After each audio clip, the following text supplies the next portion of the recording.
Captain Marcus Delmont stood at attention beside the crystal throne, his dark uniform pressed to perfection, silver insignia catching the afternoon light streaming through the palace's towering windows. The ceremonial hall buzzed with dignitaries from 12 allied nations, their conversations creating a low hum of diplomatic importance. Queen Helena Riverside sat with practiced elegance, her emerald gown flowing like liquid silk as she addressed the Viridian ambassador about trade agreements. The captain's trained eyes swept the room methodically, cataloging every face, every movement, every potential threat. 20 years of royal protection had taught him to see danger in shadows where others saw beauty. His earpiece crackled softly with updates from his team positioned throughout the palace grounds. Prince Oliver, barely 7 years old, fidgeted in his miniature formal wear beside his mother's throne. The boy's attention wandered from the diplomatic proceedings to a crystal paperweight on the nearby ceremonial table.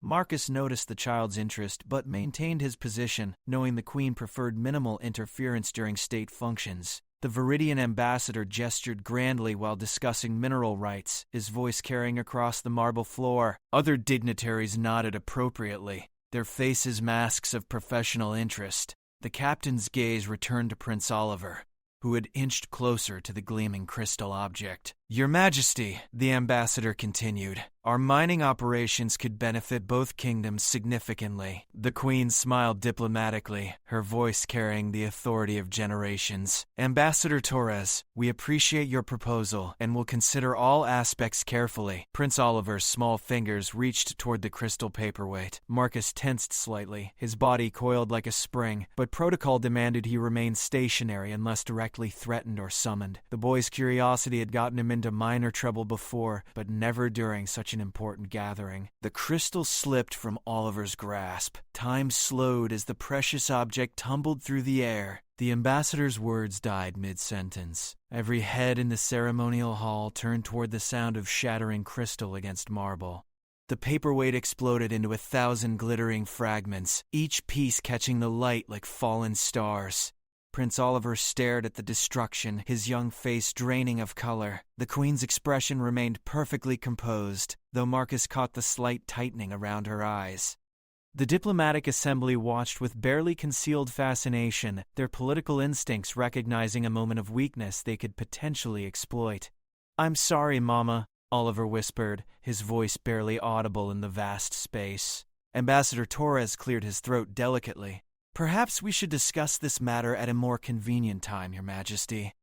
The queen's silence stretched like a taut wire. Marcus knew the protocol by heart. Royal family members, especially children, were never to be disciplined publicly. The dignity of the crown demanded certain standards, certain appearances, yet something had to be done. The assembled dignitaries waited, their expressions carefully neutral but undoubtedly noting every detail for future reference. Marcus made his decision. He stepped forward, his polished boots clicking against the marble with measured precision. Every eye in the room followed his movement as he approached the shattered remains of the crystal. Without a word, he knelt beside the fragments, his uniform pristine despite the undignified position. "Prince Oliver," he said quietly, his voice carrying just enough authority to reach the boy's ears. "Accidents happen, but we take responsibility for our actions." The captain began gathering the larger pieces of crystal, his movements deliberate and respectful. The gesture spoke volumes without violating protocol. He was not disciplining the prince directly, merely demonstrating proper behavior through example. Queen Helena watched her guard's actions with growing understanding. The man who had protected her family for decades was now protecting something far more precious than her physical safety. He was preserving the dignity of the crown while teaching her son a valuable lesson about accountability. "Captain Delmont," she said, her voice carrying across the silent hall, "please escort Prince Oliver to his chambers. I believe he has some reflecting to do." Marcus rose smoothly, the crystal fragments carefully contained in his palm. He extended his other hand toward the prince, who looked up at him with wide, uncertain eyes. The boy's lower lip trembled slightly, but he placed his small hand in the captain's larger one. "Your Majesty," the captain said with a slight bow, "we shall return when the prince is ready to continue his royal duties." The queen nodded once, her approval clear despite the formal language. As Marcus led Oliver toward the hall's entrance, the diplomatic assembly began to murmur among themselves, their earlier tension dissolving into something approaching respect. The captain's earpiece crackled again as his team confirmed the perimeter remained secure. But Marcus knew the real threat had never been external. Sometimes the greatest dangers came from moments of human frailty, requiring protection that went far beyond physical security. Prince Oliver's fingers remained clasped in his as they walked through the palace corridors, two figures bound by duty, understanding, and the complex requirements of royal life. Marcus guided Prince Oliver through the marble corridors, their footsteps echoing in the vast space between towering portraits of ancient monarchs. The boy remained silent, his small hand still firmly clasped in the captain's larger one. Servants pressed themselves against the walls as they passed, offering respectful bows that Oliver mechanically returned despite his obvious distress. The royal chambers occupied the entire eastern wing's third floor, accessible only through a security checkpoint manned by two additional guards. Lieutenant Kate Morrison and Sergeant Alex Chen straightened at their approach, their expressions professionally neutral despite the unusual circumstances. "The prince will be in his study," Marcus informed them quietly. "No interruptions unless specifically requested by Her Majesty." The guards nodded their understanding.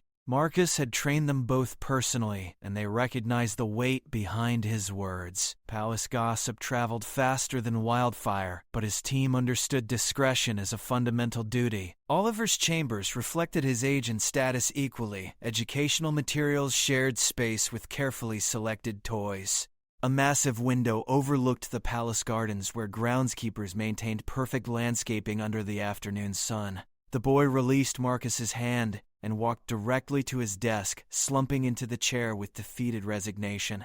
"Am I in terrible trouble?" Oliver asked, his voice small and uncertain. Marcus closed the door with deliberate care before answering. The question deserved honesty, but royal children required delicate handling. Their actions carried consequences far beyond normal childhood mistakes. "You broke something valuable during an important meeting," Marcus said, settling into a chair across from the desk. "Your mother must maintain dignity before foreign ambassadors, but you must also learn from what happened." Oliver's fingers traced patterns on the wooden desktop. "The crystal was so pretty, I just wanted to look at it closer." "Curiosity isn't wrong, Prince Oliver, but timing and permission matter greatly in your position." The boy looked up sharply. "Because I'm going to be king someday?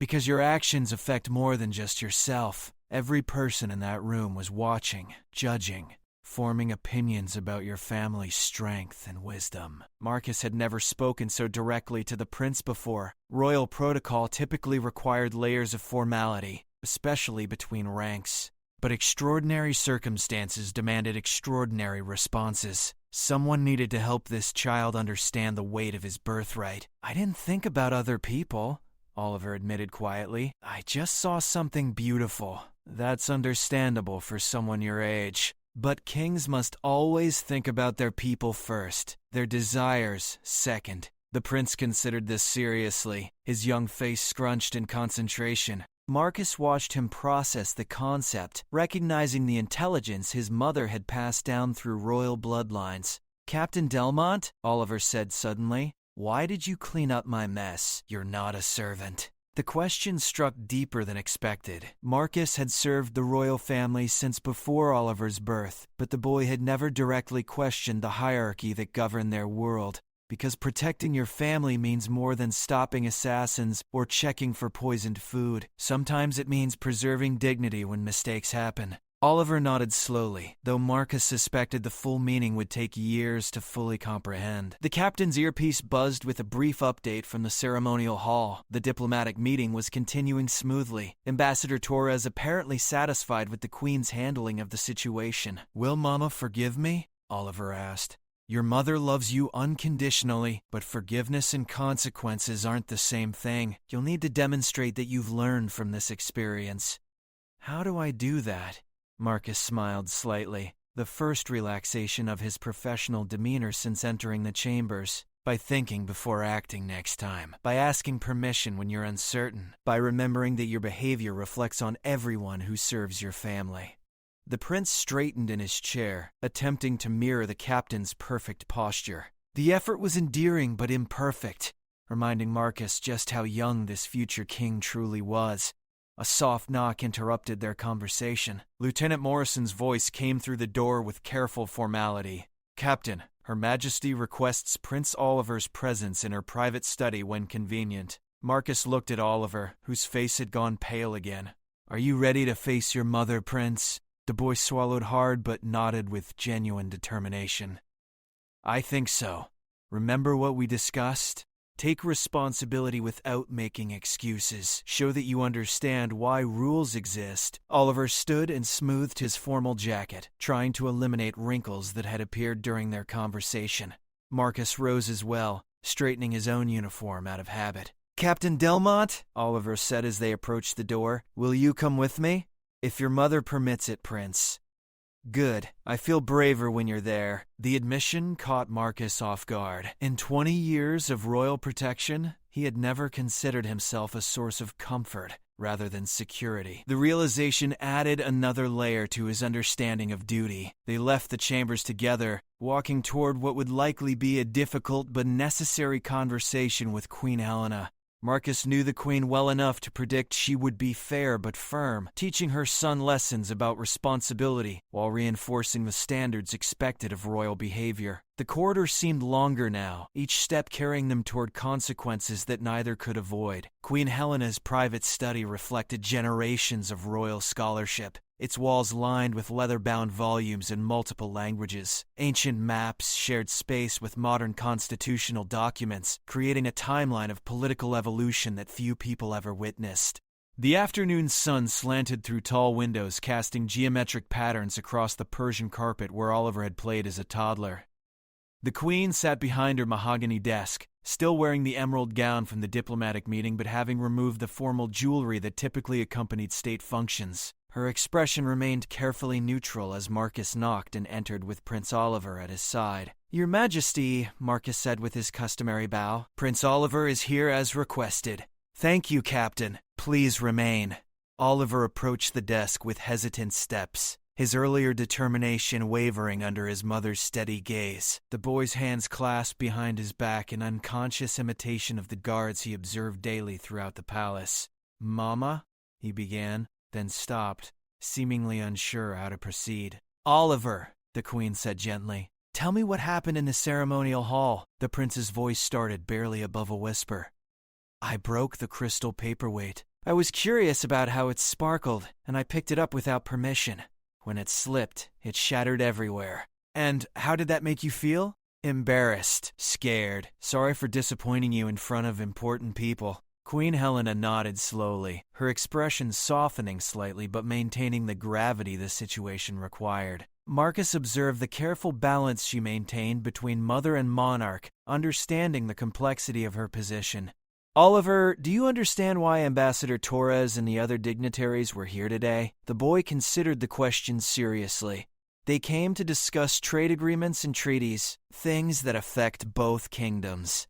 "Correct. Their opinion of our family directly influences those negotiations.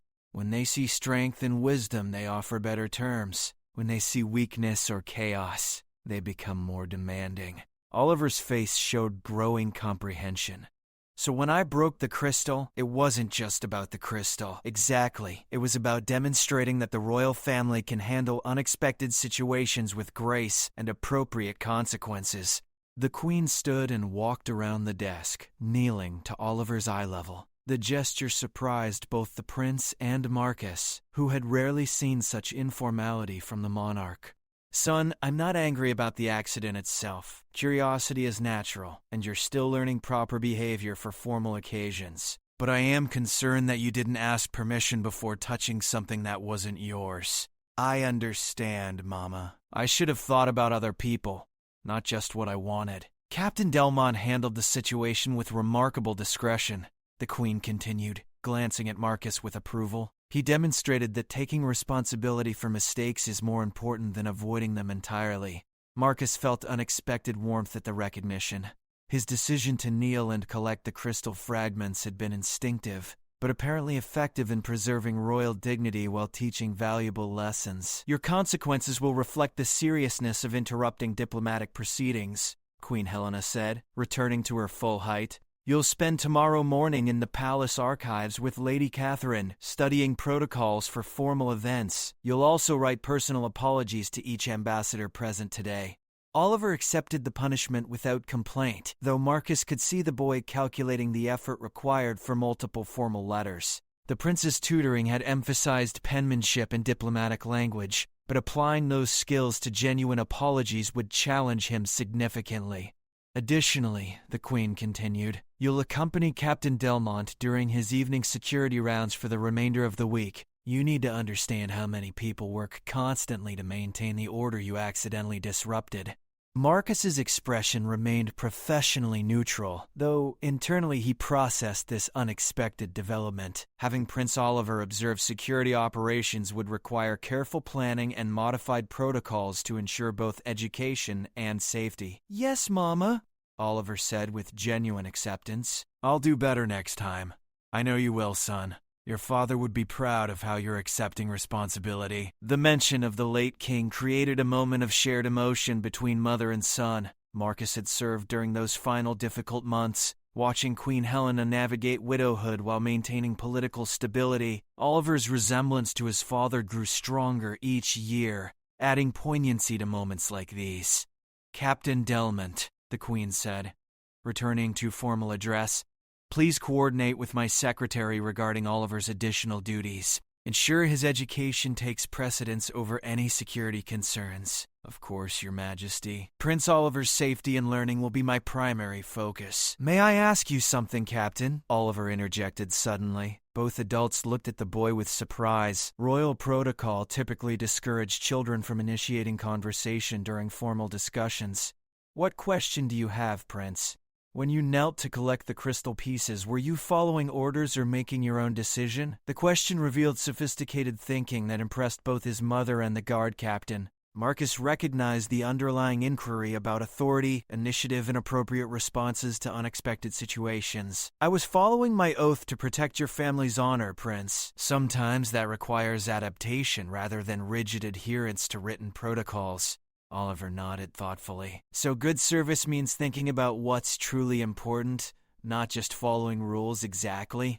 "Within appropriate limits, yes." Queen Helena watched this exchange with growing satisfaction. Her son was beginning to understand the nuanced thinking required for effective leadership. The broken crystal had become an unexpected teaching opportunity that might prove more valuable than months of traditional instruction. The afternoon light was fading as the three of them concluded their discussion, each carrying different understanding of duty, consequence, and the complex responsibilities of royal life. Marcus escorted Prince Oliver through the palace's lower levels as evening settled over the grounds, their footsteps echoing differently in the utilitarian corridors that most royal family members never saw. The security briefing had covered essential protocols for having the prince observe operational procedures, but nothing could fully prepare either of them for the reality of this unique educational experience. "These passages connect every major building on the estate," Marcus explained as they walked past door after door marked with security codes. "Most people only see the ceremonial areas, but the real work of protecting your family happens behind these walls." Oliver's eyes widened as they passed the central monitoring station, where banks of screens displayed feeds from hundreds of cameras positioned throughout the palace grounds. Technician Linda Park looked up from her control panel with surprise at seeing the young prince in such an unusual setting. "Your Highness," she said, standing quickly and offering a respectful bow. "Good evening, Linda," Oliver replied, remembering his manners despite the informal circumstances. "What are all those screens showing? Every entrance, every corridor, every garden path where someone might approach the palace?" Marcus answered. "Linda and her team watch constantly, looking for anything unusual or potentially dangerous." The prince studied the monitors with growing fascination. "Do you see bad people often?" Linda exchanged a quick glance with Marcus before answering carefully. "Most of our work involves preventing problems before they happen, Your Highness. We watch for people who don't belong, vehicles that approach suspiciously, or unusual activity that might indicate someone planning harm. Like detectives." "Exactly like detectives, but focus specifically on keeping your family safe." They continued through the security complex, passing the communications center where encrypted messages flowed between palace staff and external agencies. Oliver observed everything with intense curiosity, asking thoughtful questions that demonstrated his growing understanding of the complex systems protecting his world. "Captain Delmont," he said as they climbed stairs toward the main palace levels, "how many people work just for security?"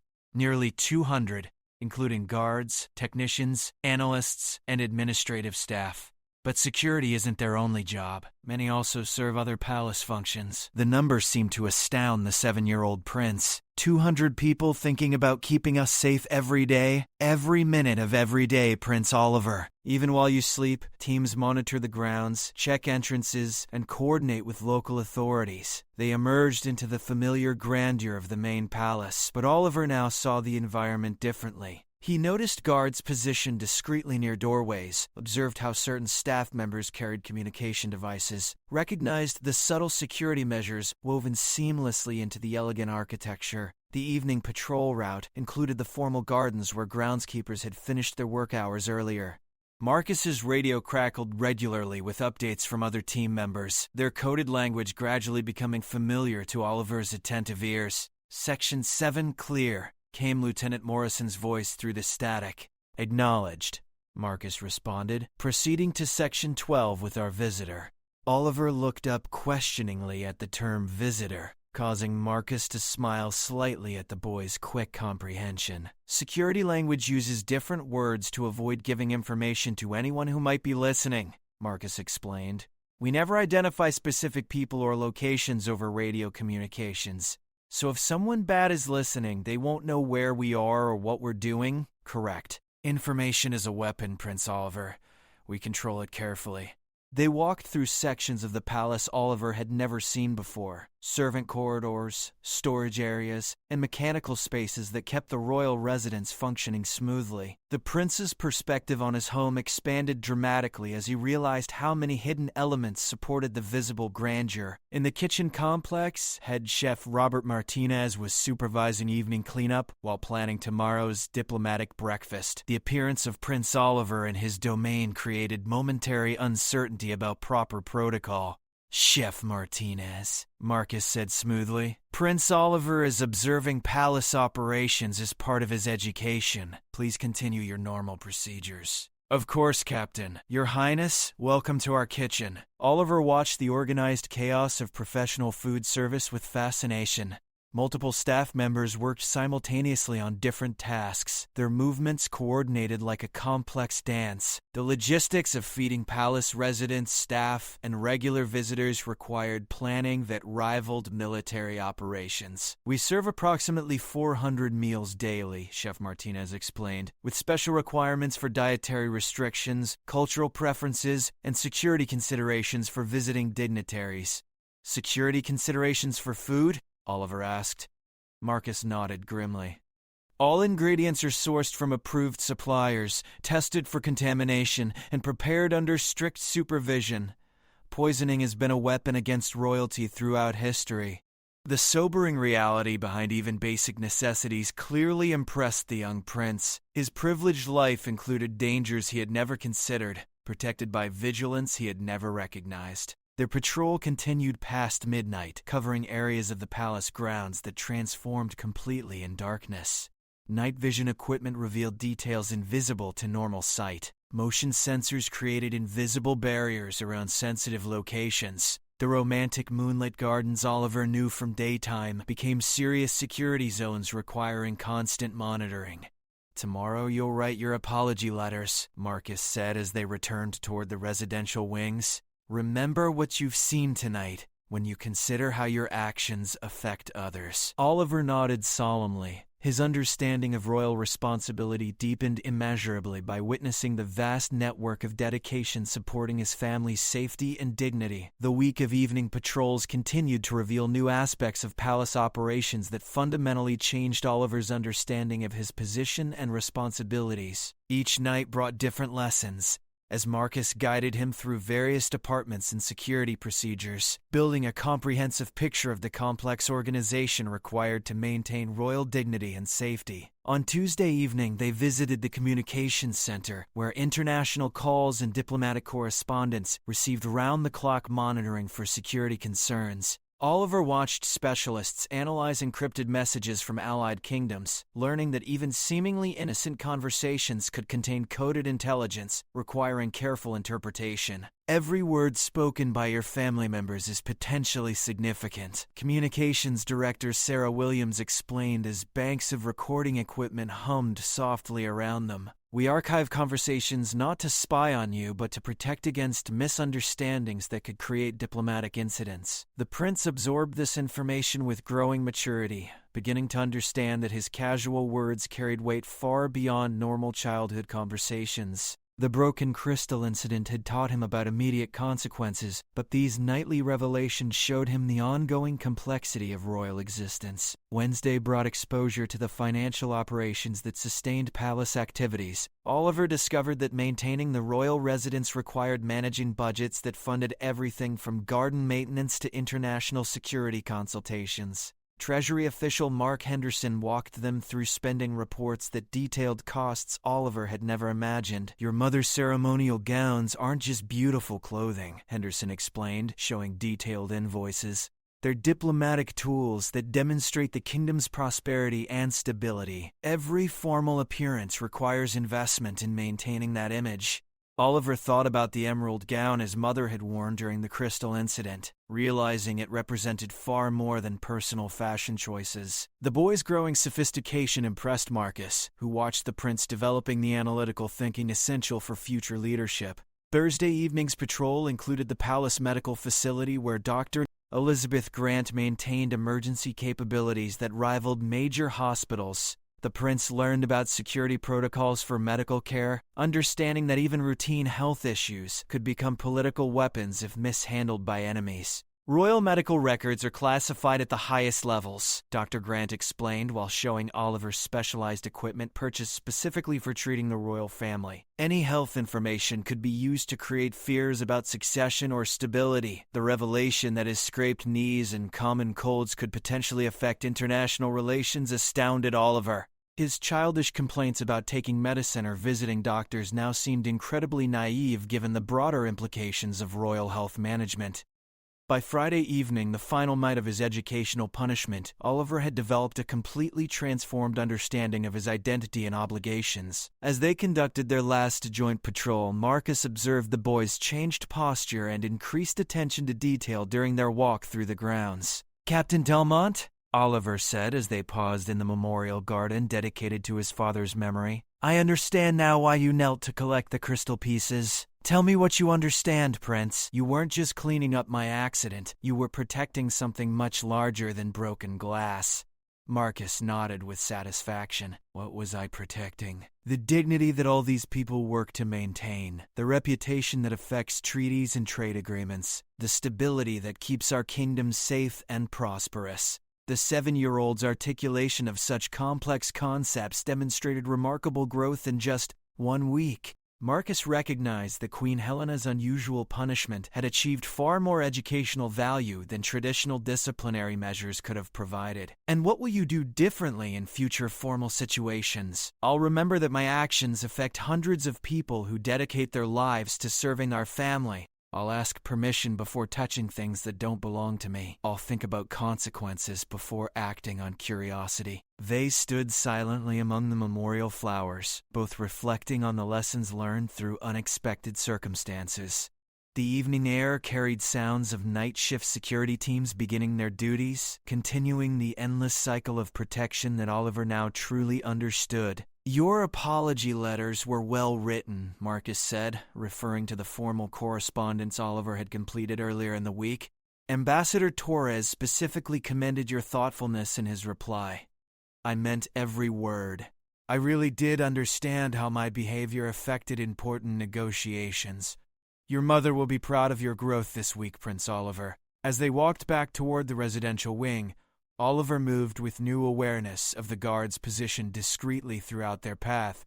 He nodded respectfully to each one, acknowledging their service in ways he had never considered before his educational punishment. The broken crystal had been replaced with an identical piece, but both Oliver and Marcus knew that something irreplaceable had been gained through the consequent learning experience. The following Monday morning brought the seasonal diplomatic reception, a quarterly event where Queen Helena hosted representatives from neighboring kingdoms to discuss regional concerns and strengthen alliances. Unlike the previous week's trade-focused meeting, this gathering emphasized cultural exchange and personal relationship building between royal families. Oliver had specifically requested permission to observe the reception, understanding that his presence would be closely scrutinized by guests who had undoubtedly heard about the crystal incident through diplomatic channels.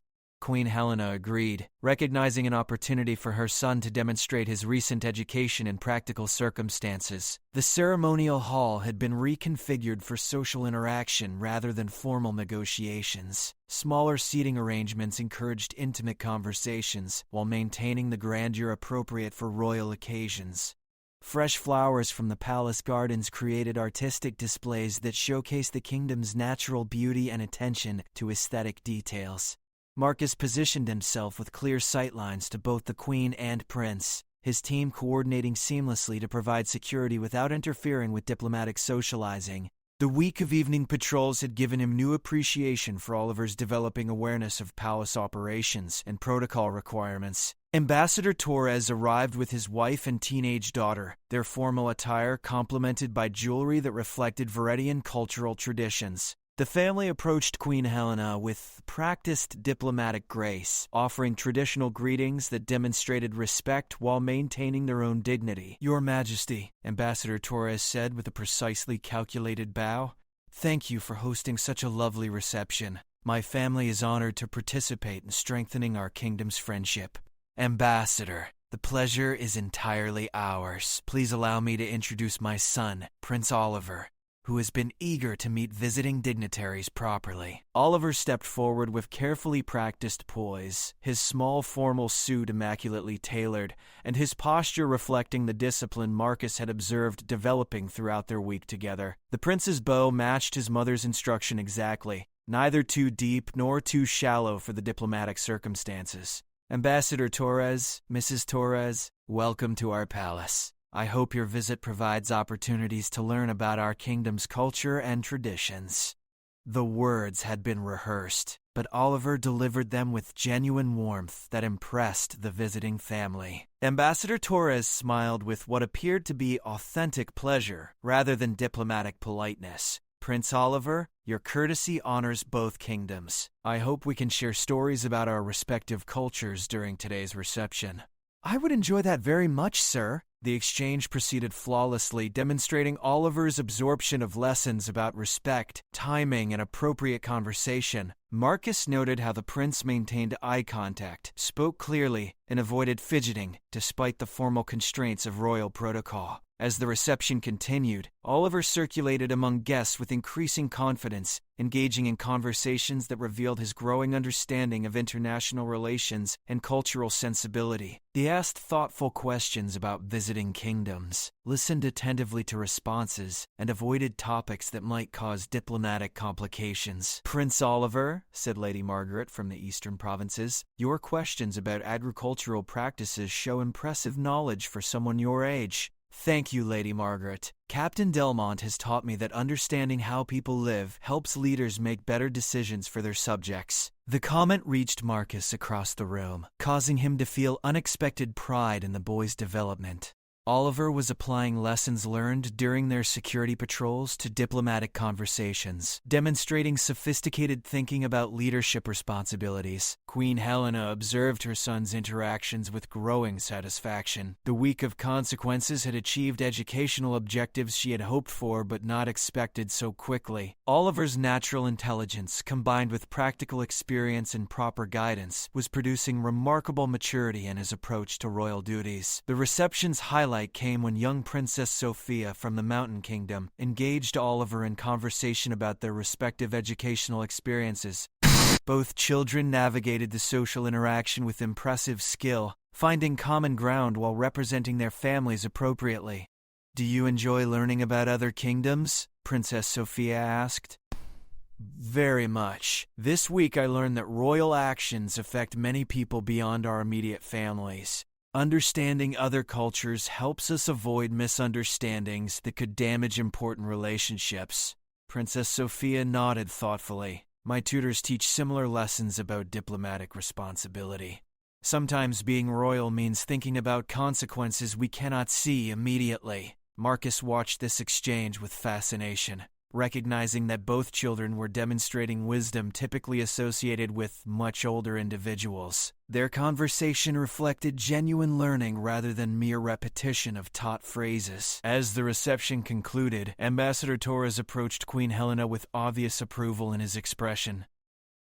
Your Majesty, Prince Oliver's conduct today was exemplary. His thoughtfulness and curiosity about other cultures suggest he will become an excellent leader when his time comes. Thank you, Ambassador. Recent experiences have provided valuable learning opportunities for Oliver. Indeed, the way he handled his mistake last week and his behavior today demonstrate remarkable character development. Our kingdom's future relations appear to be in capable hands. The diplomatic praise represented vindication of Queen Helena's educational approach and Marcus's protective instincts. The broken crystal incident, initially embarrassing, had ultimately strengthened international respect for the royal family's values and teaching methods. Oliver approached Marcus as guests began departing, his formal composure finally relaxing, after hours of careful attention to protocol requirements. Captain Delmont, did I do well today? You exceeded expectations, Prince Oliver. Your behavior honored your family and impressed visiting dignitaries. I remembered everything we discussed during our evening patrols. Understanding how many people support our family helped me take today's responsibilities seriously. The transformation from curious child to thoughtful young royal had been remarkable to witness.